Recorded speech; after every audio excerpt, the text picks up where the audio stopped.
जय कल्कि जय जगतपते पद्मापति जय रमापते जय जगन्नाथ हर हर महादेव जय श्री राम जय बजरंग बली जय पंच सखा। तो इमोर्टल वॉरियर्स की इस सीरीज में अगले जो हमारी वॉरियर हैं, जो इमोर्टल हैं, जो चिरंजीवी हैं, वो हैं राम भक्त हनुमान। हनुमान जी को आप लोग बहुत अच्छी तरह से जानते होंगे। वो रामायण में दिखे, महाभारत में दिखे, और आखिर वर्तमान में वो कहाँ हैं, ये सवाल बहुत ज़्यादा बड़ा है। काफ़ी लोगों को अलग अलग तरह के जवाब मिले हैं और मैं सारे जवाब आपके लिए लेके आए और मेरी खुद की पर्सनल थ्योरी क्या है कि वर्तमान में हनुमान जी कहाँ पे हैं, उसके बारे में बात करेंगे और कैसे कलयुग के अंत में वो भगवान कल्कि का साथ देने वाले हैं। सारी चीज़ों पर बात करेंगे। तो अगर आप लोग चैनल पर नए हैं तो आपको बता दूँ, ये पूरा चैनल भगवान कल्कि, युग परिवर्तन और सनातन धर्म को डेडिकेटेड है, तो इससे जरूर से जुड़ जाइए। पहले बात करते हैं हमारे धर्म ग्रंथों में आखिर बार हनुमान जी का जिक्र कहाँ पे मिलता है और कहाँ पर उनका निवास स्थान बताया गया है। तो बात की जाए तो रामायण में तो बिल्कुल डेफिनेटली दिखे ही है, वहीं से उनकी शुरुआत हुई है।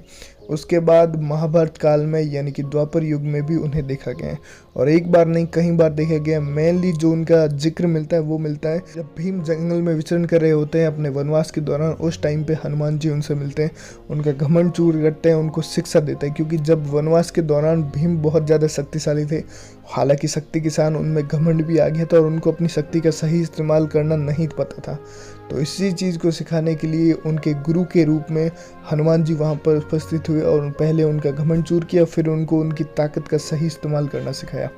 तो यहाँ पे मिलता है हनुमान जी का जिक्र। इसके अलावा अगर बात की जाए तो महाभारत के ही दौरान जब आखिर में जब युद्ध हो रहा होता है महाभारत का, उस समय अर्जुन के रथ पर जो ध्वजा होती है उसमें भी हनुमान जी विराजमान होते हैं, तो वहाँ पे भी उनका आखिर जिक्र मिलता है। अब मेन बात करते हैं कि आखिर हनुमान जी उसके बाद गए कहाँ पे।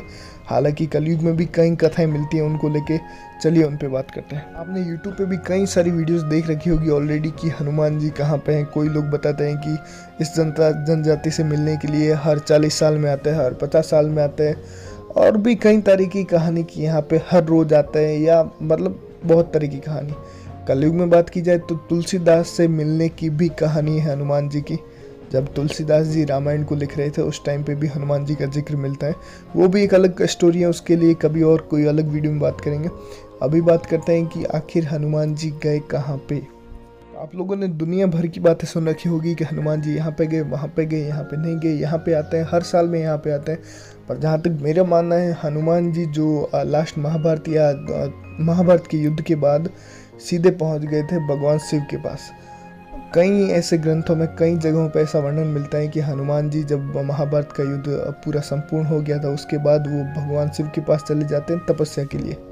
रामायण के बाद भी वहीं पे चले जाते हैं और समय समय पे वो पृथ्वी पे आते रहते हैं, समय समय पे वो हमारी इस धरती पे आते रहते हैं। इससे रिलेटेड भी कई सारी स्टोरी हैं। जो कैलाश पर्वत के आसपास रहने वाले लोग हैं उन्होंने भी कई बार दावा किया है कि उन्होंने हनुमान जी को वहाँ पे देखा है, और एक पूरी परिवार की स्टोरी आप लोगों ने ऑलरेडी यूट्यूब पे सुन रखी होगी। अब वो कहानी कहाँ तक सच है कहाँ तक झूठ ये मैं नहीं जानता, पर उस कहानी से रिलेटेड जो फ़ोटो एक निकल के आई है, आप लोगों को पहले कहानी बता देता हूँ। बताया जाता है, अब वो कहानी क्लियर नहीं है, देखिए जहाँ तक मेरा अंदाज़ है कहानी में बताया जाता है कि दो दोस्त जिसमें से एक का बेटा भी उनके साथ में था, वो लोग कैलाश मानसरोवर की यात्रा के लिए आते हैं, और जब वो लोग कैलाश पर्वत की परिक्रमा कर रहे होते हैं तब उन्हें वहाँ पे एक गुफा नज़र आती है।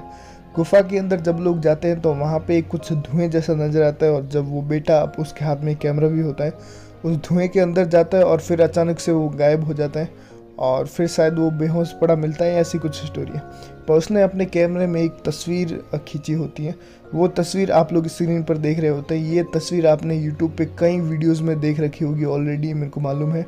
अब ये तस्वीर कितनी सच्ची है कितनी झूठी है मैं नहीं बता सकता, पर कुछ ना कुछ इस तस्वीर में ज़रूर है, क्योंकि आप लोग देख रहे होंगे हर जगह पे ये तस्वीर है। इस तस्वीर के ऊपर एक मूर्ति भी बनाई गई है मंदिरों के अंदर, कई मंदिरों के अंदर, तो कुछ ना कुछ ज़रूर से होगा और ये तस्वीर काफ़ी ऑथेंटिक भी लगती है। तो 100 बात की एक ही बात है कि रेफरेंस जो आखिरकार मिलता है वो मिलता है भगवान शिव के पास कैलाश पर्वत पर हैं वर्तमान में हनुमान जी। से जुड़ी भी एक छोटी सी कहानी है कि जब कलयुग का प्रारंभ हुआ तब भगवान हनुमान ने जब देखा कि लोग कितने बुरे हो रहे हैं, किस तरह से लोगों में बुराई बढ़ रही है, अहंकार बढ़ रहे हैं और हर चीज़ अपना रूप बदल रही है, उस समय हनुमान जी काफ़ी ज़्यादा विचलित हो गए और उस समय वो भगवान शिव के पास चले गए। क्योंकि अगर आप लोगों को पता नहीं है तो मैं बता दूं कि हनुमान जी भगवान शिव के ही अंश अवतार हैं।